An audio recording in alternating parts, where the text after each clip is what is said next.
ağzından denginiz geldi. Akıncı geldi. Hey, kurtarıcımız Akıncı. Göster bunlara gününü. Akıncı, Akıncı, Akıncı, Akıncı, kurtarıcımız Akıncı. Akıncı, Akıncı, Akıncı. Dağıttı onun kafasını.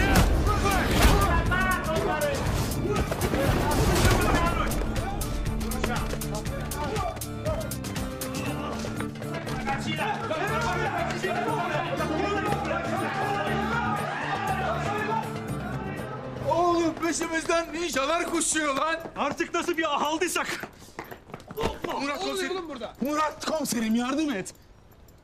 Mahalleyi ninjalar bastı ya. Siz kimsiniz lan? Hocam, imamlara saygımız sonsuz ama şu iki lavuğu bize vereceksin. Terbiyeli konuş lan. Ağzını bırakın ha. Olaysa gelin alın.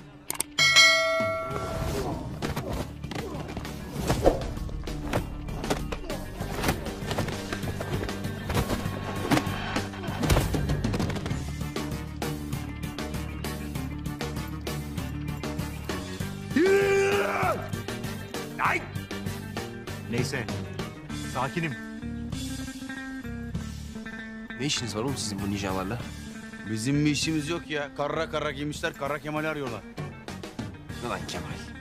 Bir kere de başını belaya sokmasan olmaz. Al birini vur ötekine. Hadi eyvallah. Dikkat edin. Eyvallah. Yalnız stili fena olmamış.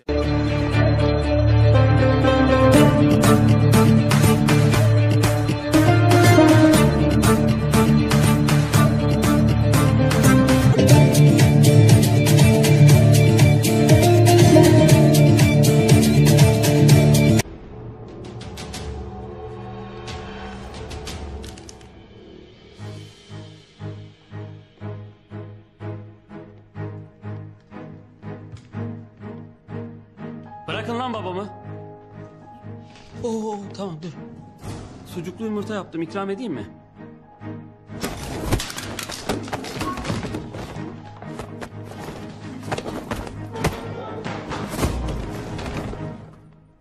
Hicabi.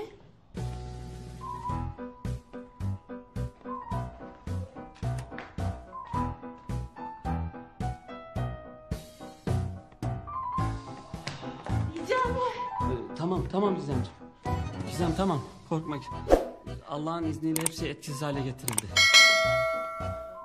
Nasıl müezzin ayol? Ay adamların hepsini devirdi. Hicabi. Nasıl yaptın onu oğlum? Dua ile. Duayla mı? Bu iş böyle duayla olmaz ki. Hepsini haşat ettin. Oluyor, bazen de olmuyor. Babacığım, bugün de oldu.